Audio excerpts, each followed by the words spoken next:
অনেকে জাতীয় সংসদের চেয়েও রাজপথের সমস্যার সমাধান বড় করে দেখছে, কিন্তু সরকার সংসদে জাতীয় সমস্যা সমাধানের চেষ্টা করছে বলে জানিয়েছেন তথ্যমন্ত্রী জহির উদ্দিন স্বপন।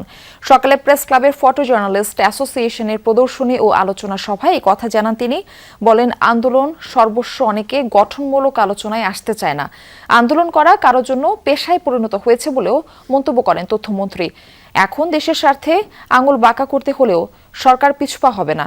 এ সময় মুক্তিযুদ্ধ মন্ত্রী আহমেদ আজম খান বলেন, ৭১-এর মুক্তিযুদ্ধ ছিল সশস্ত্র, কিন্তু স্বাধীন বাংলাদেশে গণতন্ত্রের জন্য এভাবে প্রাণ দিতে হবে, রক্তাক্ত পরিস্থিতি তৈরি হবে, তা মানুষ কল্পনাও করেনি।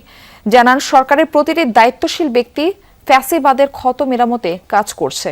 গণতন্ত্র ও সমৃদ্ধ ভিত্তিতে দেশ গড়ে তুলতে বিএনপি প্রতিজ্ঞাবদ্ধ বলে জানান আহমেদ আজম খান।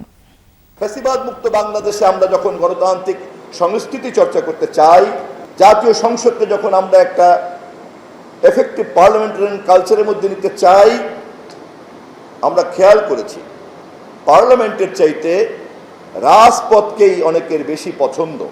নিরন্তর চেষ্টা করছি যে ফ্যাসিবাদের ছোবলে ক্ষত বিক্ষত বাংলাদেশকে পুনর্নির্মাণ করবার জন্য।